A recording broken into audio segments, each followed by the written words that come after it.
Hey there folks, welcome to Spectrum Pulse. We talk about music, movies, art, and culture.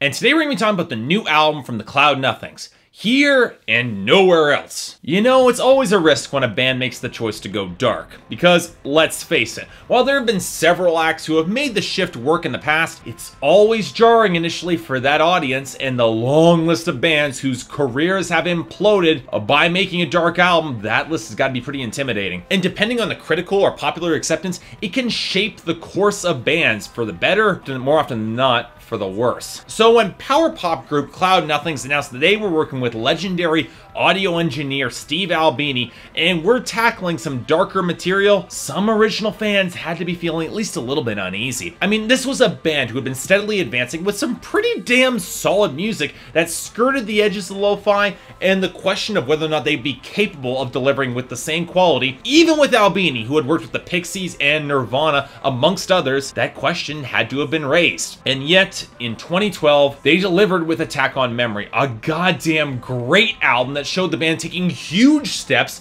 in a more interesting and dynamic direction, with a great melodic focus, pretty damn solid lyrics, and a concept dedicated to rectifying their fans' preconceived image of the band. And what was even better is that the album actually turned into a pretty solid commercial hit all on its own, being many people's first exposure to the band, including myself. And thus, when they announced a follow-up without Albini or their former guitarist, Joe Boyer, I was curious to see where they would take their particular musical direction. Would they advance even further, or would they backslide? Well, I can admit that there is a different kind of darkness on this record in comparison with Attack on Memory, but unfortunately, Here and Nowhere Else by Cloud Nothings does feel a little bit like a step backwards. I mean, on the one hand, that means that fans of the earlier material before Attack on Memory, who might not have liked that album, they'll really like this record. But as someone who felt they hit a creative peak with that 2012 release, this album, I gotta admit, feels a little bit like a backslide, with a number of creative decisions being made that really hamper how much I enjoyed this album. Let me stress, I still do enjoy it, but not as much as I want to. Okay, but let's first get the elephant out of the room first, shall we? And that's the departure of Joe Boyer and the choice for lead vocalist and guitarist Dylan Baldy to take over for both rhythm and lead guitar segments and remain a three-piece ensemble for the band. And while there are fragments of the innovative melodies that first attracted me to Cloud Nothings in the first place, they have nowhere near the same focus, both in composition and in the mix as a whole. In fact, the mix balance is decidedly shifted on this album, which is a much stronger focus on Jason Garrick's drums. And you know, that's not exactly a bad shift, because he's a great drummer who can switch up his tempo into double and triple time, and it's a few rhythmic sections that I really did like, definitely appreciated them. With a lessened focus on the guitar melody line, the songs lose a little bit of their catchiness and immediacy to hook an audience, to the point where after multiple listens through this album, I can barely recall a melodic hook on this record that really did grip me, and that's something I couldn't say about Attack on Memory. Now, part of this is an issue with the production, which is more aggressively lo-fi, courtesy of Joe Congleton. Now, he's an acclaimed producer all on his own, and the argument whether or not it's fair to compare him with Steve Albini, that's not an argument I really want to engage in. So let me say this. I don't dislike this style of production. The new Perfect Pussy album had a very similar style, and I dug the hell out of that. But one of the greatest strengths of Cloud Nothings has been the guitar lines, and this album has a lot less focus on that. On top of that, I'm not the biggest fan of the guitar production specifically. It's a little inert and flattened and can lack some of the richer strumming texture that added a lot of flavor to some of the melodies. And while we do get some of it on a few tracks, most notably on the fantastic album closer, I'm Not Part of Me, it doesn't show up enough. And that's not even mentioning the shift in the vocal production,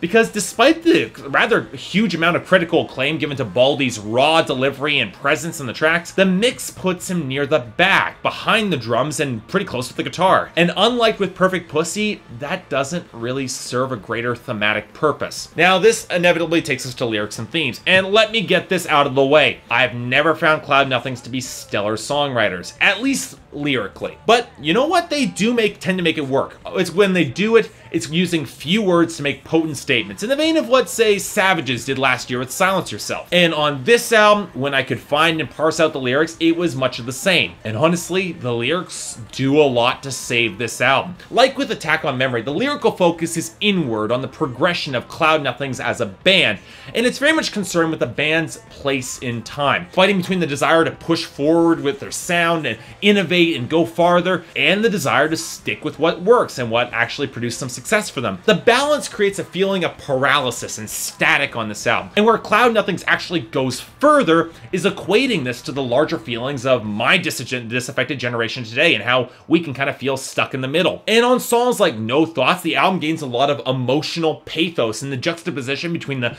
generally upbeat nature of the melodies and the underlying melancholic depression of the lyrics. That's a good one. I like the underlying sadness and darkness in these lyrics. It's one of the other reasons why I'm Not Part of Me works so well as an album closer, because it shows Baldy putting aside the psychic trauma of it all and moving on with his life wherever it might go, through the metaphor of getting over a failed relationship. That's a powerful setup, but here's the problem. The lyrics and the songwriting are good enough to deserve more focus, which this album does not provide. And it doesn't provide it consistently, at least. And the best songs in this album are when the production actually gives Dylan and Baldy some more airtime in front of the microphone. And indeed, that's the big production with Here and Nowhere Else as a whole. I don't understand why the focus changed from the melodies and the lyrics, because look, while the lo-fi edges, they're mostly compelling, I can dig it, they don't really play to the band's overall strengths. And you can't just blame the production here, because the band's choice to not replace Boyer means that the solo guitar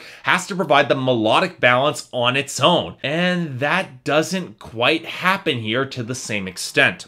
So look, overall, as I said, I did like Here and Nowhere Else by Cloud Nothings, but I don't love it. I completely get why it's gotten a lot of critical appeal, and I definitely get the reason why people love it, as it's definitely an album that demands multiple listens to fully appreciate. But I feel the shift in focus does the band a little bit of a disservice, and instrumentally it feels like a step back towards a sound to which the band, they didn't need to go back there, they didn't need to return to that sound. So with that, the album gets a 7 out of 10 from me and a recommendation, especially if you're a fan of early Cloud Nothings. Otherwise, if you're curious about the hype, it's pretty solid, even though I prefer Attack on Memory, at least in my opinion, a little bit more. I just think it's a stronger album. But to each their own.